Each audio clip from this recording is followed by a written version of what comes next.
Assalamualaikum warahmatullahi wabarakatuh. Selamat jumpa kembali anak ibu sekalian. Mudah-mudahan anak ibu berada dalam keadaan sehat walafiat dan jaga kesehatannya ya. Nah, sekarang masuk kita kepada pertemuan ke-13. Pada pertemuan ke-13 ini yang kita bahas adalah kelanjutan dari mengenai fungsi kuadrat. Ya. Yang pertama anak ibu perhatikan yaitu mengenai kompetensi dasarnya, ya silakan dibaca salin ya. Kemudian indikatornya, pencapaian ya kompetensi, kemudian tujuan pembelajarannya. Sekarang apa yang akan kita bahas di sini? Yang akan kita bahas di sini yaitu menyajikan dan menyelesaikan masalah kontekstual dengan menggunakan sifat-sifat. Ya, masalah yang kontekstual itu masalah dalam kehidupan sehari-hari yang akan kita pelajarinya ya. Nah, sekarang untuk fungsi kuadrat kita selalu menjumpai atau sering kita jumpai nantinya adalah kata-kata terdekat. Kemudian terkecil, terendah, terpendek, tersempit, terluas ya. Di dalam soalnya nanti yang kita jumpai adalah kata-kata ini. Atau yang seperti dengan kata itu dapat dihubungkan dengan konsep nilai minimum fungsi kuadrat. Nah, sekarang jika di dalam sebuah masalah memuat kata-kata seperti di atas, maka hal ini merupakan indikator bahwa masalah tersebut dapat dicapai dengan menggunakan model matematika yang berbentuk fungsi kuadrat. Setelah diketahui dalam beberapa karakteristik masalah berkaitan dengan model matematika yang berbentuk fungsi kuadrat. Langkah-langkah yang akan kita lakukan nantinya adalah yang pertama, nyatakan berdasarkan yang ada dalam masalah sebagai variabel. Nah, di sini kita melambangkan variabelnya nanti adalah dengan huruf A, B, atau biasa yang kita pakai X dan Y. Nah, untuk mendapatkan hubungan atau ekspresi matematikanya. Yang kedua itu rumus fungsi kuadrat yang merupakan model matematika dari masalah. Yang ketiga itu tentukan penyelesaian dari model matematika fungsi kuadrat yang diperoleh pada langkah 2. Yang keempat adalah tafsiran hasil yang diperoleh dari langkah 3. Nah, sekarang bentuk apa contoh soalnya?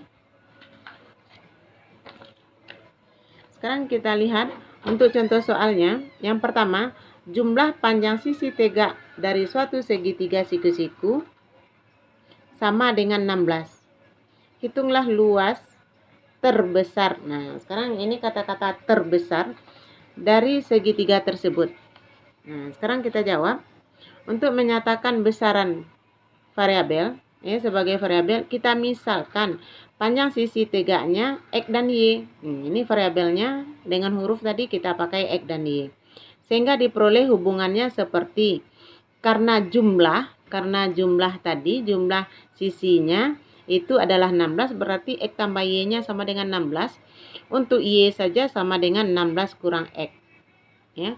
Untuk merumuskan fungsi kuadrat, jika luas segitiga dilambangkan dengan L, berarti L dapat dinyatakan dalam rumus soal. Rumus luasnya adalah Lx sama dengan setengah alas kali tinggi, karena luas segitiga itu adalah setengah alas kali tinggi. Alasnya kita misalkan X, tingginya kita misalkan Y, berarti luas segitiga atau Lx sama dengan setengah XY. Nah, sekarang kita lihat luas segitiga sama dengan setengah X, karena Y-nya sama dengan 16 kurang X, berarti ganti Y dengan 16 kurang X. Sekarang kita buka kurung. Luas X sama dengan setengah X kali 16 adalah 8X. Setengah X kali min X adalah min setengah X kuadrat. Ibu susun langsung ya. Nah, sekarang inilah bentuk model matematikanya. Nah, sekarang dari bentuknya tersebut, ya, dari bentuk model matematika diperoleh adalah fungsi kuadratnya, yaitu ini tadi. Nah, model matematika tadi. Berarti untuk fungsi kuadrat Lx sama dengan setengah X kuadrat ditambah 8. Berarti untuk nilai A adalah min setengah. Ya. Dan nilai B adalah 8. Kemudian C sama dengan 0 karena bilang konstantanya tidak ada. karena A-nya kecil dari 0, A-nya min setengah kecil dari 0, maka fungsi kuadratnya mencapai nilai maksimum. Nah, untuk nilai maksimum dapat dihitung dengan menggunakan persamaan koordinat titik puncak atau titik balik. Nah, sekarang kita lihat ya. Luasnya B, rumusnya adalah B kuadrat kurang 4AC per 4A. Nah, karena B-nya tadi adalah 8, berarti karena B kuadrat berarti 8 kuadrat dikurang 4 kali min setengah. Karena A-nya min setengah, kemudian C-nya 0. Ya. Kemudian per min 4 kali min setengah. Nah, sekarang setiap bilangan dikalikan dengan 0 adalah 0. Berarti 8 kuadrat adalah 64. Ini dia. Ya. Kemudian, ini min 4 kali min setengah. Ini sama-sama kita coret. Sama-sama bagi 2 dapat 2. Min kali min adalah positif. Berarti positif 2. 64 bagi 2 dapat 32. Berarti luasnya adalah 32. Nah, sekarang bagaimana kita menafsirkannya? Nah, dengan demikian, luas terbesar segitiga itu adalah 32 cm bujur sangkar. Ya. Nah, itu adalah contoh soal yang pertama. Nah, kita lihat lagi untuk contoh soal yang kedua.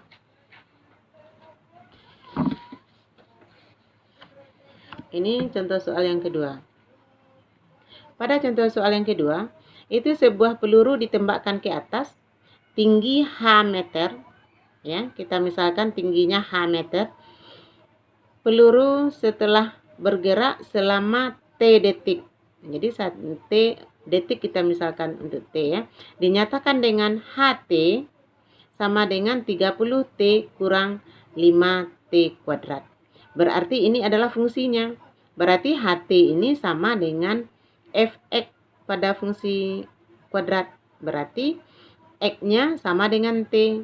Nah, jadi ini T ini terletaknya pada sumbu X nanti. Sedangkan HT terletak pada sumbu Y. Persamaannya ini. Nah, buatlah sketsa fungsi Y sama dengan HT. Kemudian tinggi maksimum.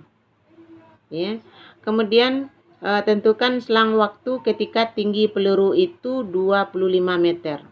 Nah, yang pertama kita akan melihat dulu bagaimana kita menentukan. Yang pertama kita sudah ada model matematikanya, HT sama dengan 30T kurang 5T kuadrat.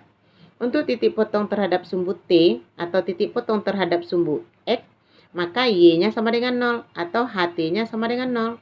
Berarti 30T kurang 5T kuadrat sama dengan 0. Ini kita faktorkan. Ya, 30 dengan 5 adalah faktornya 5. Ya. Berarti 30 bagi 5 adalah 6. Jadi 30T bagi 5T lagi. Berarti kalau kita buka kurung 5T kali 6 adalah 30T. 5T kali min T adalah min 5T kuadrat. Nah, sekarang untuk T pertama kita ambil 5T sama dengan 0. Ini dia. 5T sama dengan 0 berarti T1 sama dengan 0. Karena setiap bilangan dibagi dengan 0 adalah 0. 0 dibagi bilangan adalah 0. Jadi setiap 0 dibagi bilangan adalah 0 ya. Berarti T1-nya sama dengan 0. Kemudian untuk yang kedua itu 6 kurang T. Berarti 6 kurang T sama dengan 0 berarti T-nya ya.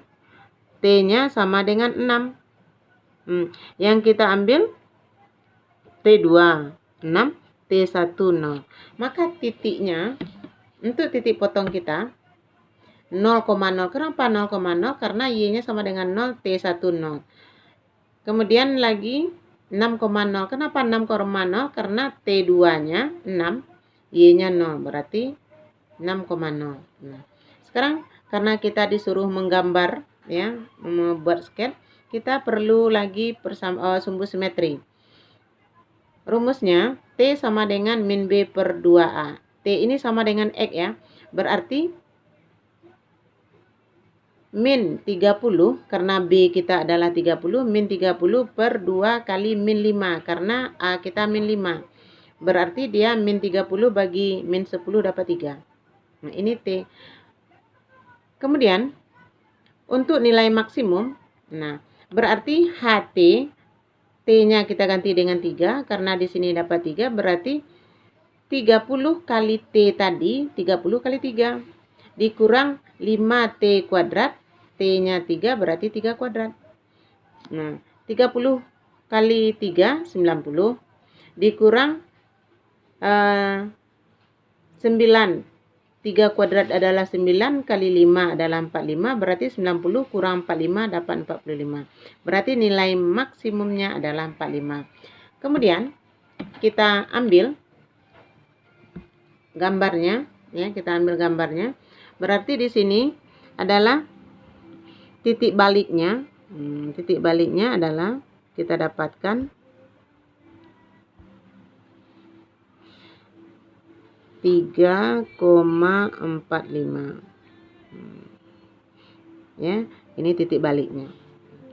Nah, sekarang kita lihat untuk grafik fungsi Y sama dengan HT sebagai berikut ya. Nah, sekarang kita lihat untuk titik pertama tadi adalah 0,0, ini 0,0. Ini 0,0. Kemudian yang kedua kita dapatkan 6,0, ini 6,0. Nah, sedangkan titiknya di atas, ya, titik baliknya 3,45. Ini 3, ini 45. Berarti 3,45. Ya. Nah, ini tinggi maksimumnya. Nah, sekarang kita melihat lagi yang berikutnya. Ini grafik kita. Pertanyaan berikutnya. Berarti tinggi peluru yang dicapai adalah 45 karena titiknya yang paling tinggi adalah 45. Nah, sekarang yang kita lihat lagi, peluru tercapai ketinggian lebih dari 25 meter. Kalau dia lebih dari 25 meter, di antaranya antara mana? Nah, kita lihat. Ini 20, ini 30, 25-nya di sini, 25 di sini. Berarti kalau 25 di sini berarti inilah ketinggiannya yang 25 meter. Nah, kita lihat kalau dia begitu karena grafik kita ini kurva kita menyinggungnya di sini, berarti kita lihat ke bawah. Nah, ini ada 1, berarti ini satunya 1 menit. Ya, atau T-nya. Nah, kemudian di sini kita lihat lagi di sini, ini ada dia, ini 25 juga. Nah, di sini ada 5, berarti ini T-nya 5. T-nya 5. Jadi, berarti ketinggian dari 25 meter di antara 1 dan 5. Ya, 1 detik dan 5 detik. Nah, itulah untuk contoh soal yang kedua. Nah, dari contoh soal tersebut, ya, mudah-mudahan anak ibu bisa mengerti, dan untuk membahasnya silakan anak ibu ulang-ulang kembali. Dan sekarang ibu akan berikan PR, ya. Hanya 1 soal saja, mohon anak ibu kerjakan. Ini soalnya, ya. PR ke-10 itu ya, pada pertemuan ke-13. Sebuah roket diluncurkan vertikalnya ke atas. Berarti ini gambarnya ke atas. Tingginya H sama dengan soal kita nomor 2 tadi. Meter roket. Setelah T detik diluncurkan, dinyatakan dengan, ini kalimat matematikanya. Ya. Nah, anak ibu boleh kamu bahas itu nanti mengenai buat sketnya sama seperti tadi. Kemudian ketinggiannya yang maksimum. Kenapa maksimum? Karena dia min 5, ya, A-nya min 5 kecil dari 0.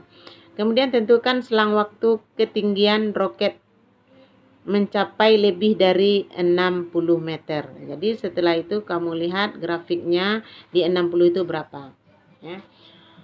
Nah, mudah-mudahan anak ibu bisa mengerti, dan jika ada yang tidak jelas boleh silakan ditanyakan, dan ibu akan memfotokan nanti untuk kisi-kisi UH.